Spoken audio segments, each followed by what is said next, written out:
to the death. That's pretty serious stuff. That's pretty serious.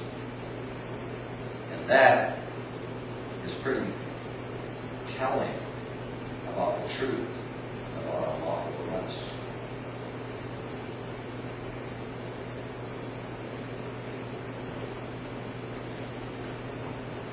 Officers are justified in arresting without warrant only in cases of felony and breaches of the peace.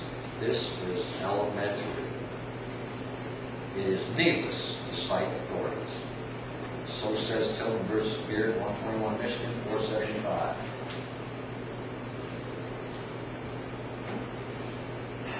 But let's get to a case from North Carolina, where a person was arrested without warrant and charged with public drunkenness, which resulted in charges of resisting arrest. It was held by the Supreme Court of North Carolina that the arrest was illegal, as the state failed to make a prima facie case by showing the defendant's conduct at the time of arrest amounted to either an actual or threatened breach of the peace. The court said, quote, "It is manifest that mere drunkenness, accompanied by language or conduct which creates public disorder amounting to a breach of the peace, will not justify arrest without a warrant. And that not every misdemeanor is a breach of the peace." In a very well-reasoned decision on the subject of arrest, the court held the following. Quote, "It has always been the general rule of the common law that ordinarily an arrest should not be made without warrant, and that, subject to well-defined exceptions, an arrest without warrant is deemed unlawful." And they cite 4 Black's Commentary 289 as set. They cite 6 Corpus Juris Covenant Arrest, Section 5, page 579. You said really fast.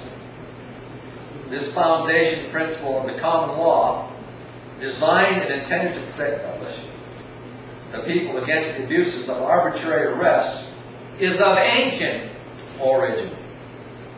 It derives from assurances of Magna Carta and harmonizes with the spirit of our constitutional precepts that the people should be secure in their persons.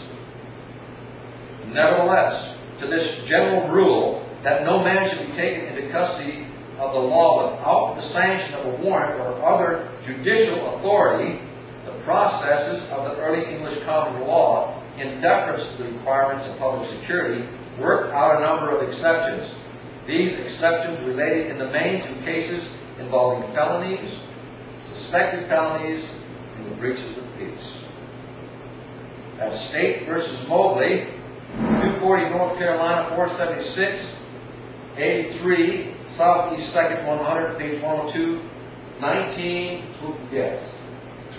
83 Southeast 2nd 100? Oh yeah, that's it. Yeah, what year? 19 what? Yes, it's 19, it's not 1800. 54, you know, I guess. 1954. It has always been the general rule of the common law that ordinarily an arrest should not be made without a warrant. Understand that so far? Can't be arrested without a warrant. That's a judicial process. That's where they go in and have a probable cause hearing. There's a witness that establishes that you may have committed a crime or charges you with committing a crime. The judge looks at it and says, well, it's probable that a crime was committed, and it's probable that the person you're accusing of did it, so he issues a warrant. And that, subject to well-defined exceptions, that there's just a few well-defined exceptions, an arrest without warrant is deemed unlawful. Without that warrant, they cannot arrest you.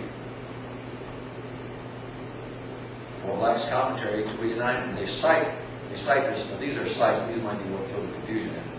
It's a site from commonly referred to authority in law.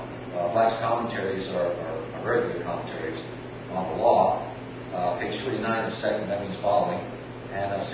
CJS, which is Corpus Juris, coming as the second volume. Corpus Juris, a volume of books where they have gathered decisions concerning a certain subject and put it all together in a coherent thing where you can understand what the ruling cases are on that particular subject.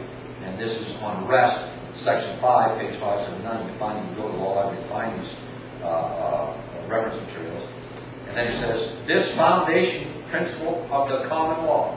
It's a foundational principle. This is what our law and our common law is built upon. Designed and intended to protect the people against the abuses of arbitrary arrests, which is really what was happening a lot in the colonial America, which incited the framers to write the Declaration of Independence, because they were being arrested by every petty officer that thought they had the power to take away their liberty without a warrant. Well, that's why you find in the United States Constitution an amendment, which one? Unreasonable search and seizures. Warrants are not issued but upon probable cause. Oh, yeah. Fourth Amendment. It derives from assurances of Magna Carta. Who's read Magna Carta? You can read it. Good stuff. It's kind of hard to read sometimes. It's old English. But Magna Carta was written back in 1215. King of England was involved. And they decided that they were going to declare what their rights were as Englishmen.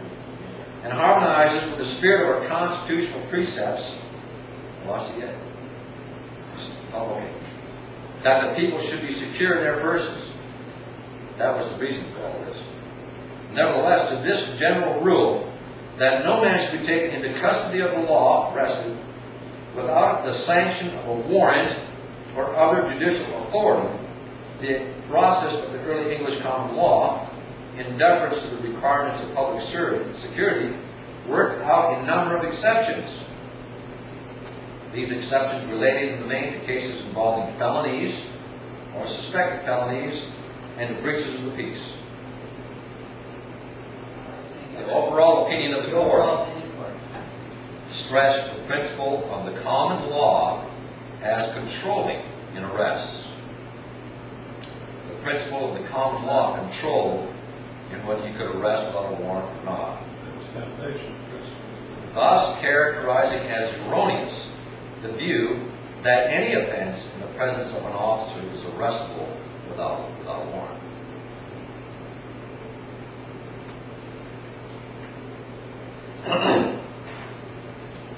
They can't arrest you for any offense.